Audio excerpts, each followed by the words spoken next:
So here now, House Judiciary member and 2020 presidential candidate, Congressman Eric Swalwell. Good to have you with us this evening. Thank you for being here. I guess first your reaction to the news this evening that you will not be hearing in your committee from William Barr tomorrow. If the Attorney General had nothing to hide, he would come testify to Congress tomorrow. He played a home game today, and his credibility was destroyed. Now it's time to come to the other legislative branch over on the House side. Why don't you question him yourself? Yeah. Why would you want to put staffers in front of you? Why don't you just do it, do your own job?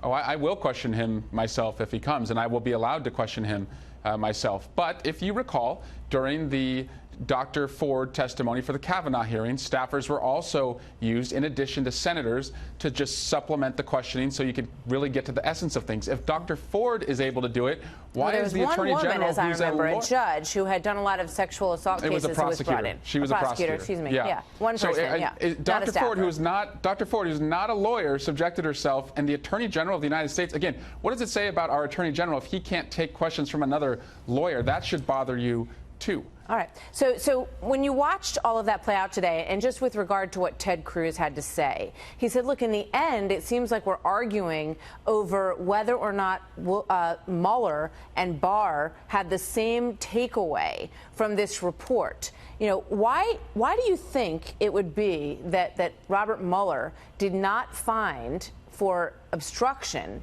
in the report?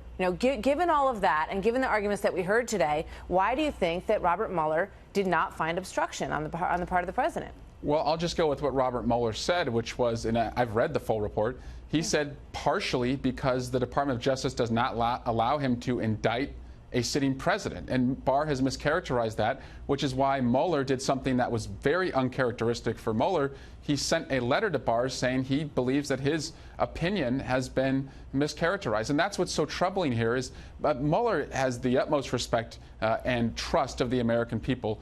He's the one that we should hear from. He's the one that should come next before anyone else. In the end, I think this is what, everyone listens to all this back and forth. But in the end, Mueller and Barr agreed that they would not move forward on obstruction and that there had been no collusion. I mean, on those 2 points, which are the whole basis of the special counsel investigation, they agreed. And with regard to what you just said, I thought it was very interesting today. William Barr made it very clear that on several occasions, Robert Mueller had said that he had separated out the argument that you can't indict a president, and he had still not decided to move forward with obstruction. Let's play Bill Barr on that. Special Counsel Mueller stated 3 times to us in that meeting in response to our questioning that he emphatically was not saying that but for the OLC opinion, he would have found obstruction.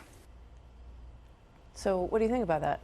That's not what Mueller said in his report. But also what concerns me a lot, Martha, is that Barr testified today that he didn't even review the underlying evidence to make a decision. So, I mean, as a former prosecutor, that really bothers me because I would never make a charging decision without reading the entire evidence file. And for him to say he didn't review the evidence shows me that he was more interested in protecting Donald Trump and being his lawyer than upholding the rule of law and making sure that we're all protected. Let's just assume for a moment that that's true. It doesn't he said change. It, so I should assume it's true. It doesn't change the underlying finding. He wasn't the investigator. Robert Mueller had a huge team, 19 attorneys who are, some of the best people in the country at what they do. They were the people who looked at all the underlying evidence. The burden was on them to do that. Yeah. Then they present their findings, and Mueller and Bill Barr had a choice. He could either make those public, or he could just say no prosecution. That is their job.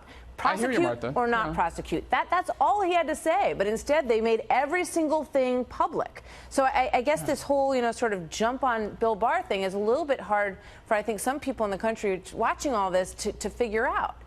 Well, the reason that we're jumping on him is because the Mueller team identified 10 instances where the president obstructed justice. In part, they said they could not indict because he was a sitting president. And then Barr testified today he didn't even review the underlying evidence. I mean, that's maddening that the person making the final sign-off here makes a decision without reviewing the evidence. I'll just say one other thing. What concerns me the most, because I don't want to relitigate the past, there were 200 pages of links between the Trump campaign and the Russians. And it was clear that they never went into the financial records or the financial dealings between the Trumps and the Russians. That is something we're going to do on the Intelligence Committee, but that should also concern us as we go into 2020. That's fine. That's your prerogative. And you have, obviously, you guys can move forward with impeachment proceedings for the president. I mean, the ball is really in your court now. And you've said that you might, you want Barr to resign or he could be impeached. The president's impeachment is on the table. So are you planning to move forward with impeachment of the president or impeachment of Bill Barr? So Barr was supposed to turn over to us the full Mueller report because we've only seen there's an eighth of it that's missing. He didn't turn over that. Well, you can see that if you go into the skiff. You can read the whole thing. No. So Martha, that's not true. Only Mr. Nadler and Mr. Schiff have been invited. And to their point, how fair is it that they would go in and read the full report but be told they can't take notes, can't tell the world anything? So if they see something concerning and they say, hey, we need to impeach the president because of what we saw, just trust me, who would go along with that? I mean, I love the two of them, but I would still want to see the evidence myself, and that's their point. My guess is that if you request to see it, you'll probably be granted that. It sounds like there's such a minimal amount of redaction. I'm requesting, Attorney General. I don't blame you. I don't blame you. Eric Swalwell, thank you very much, Martha. sir. Good to see you tonight.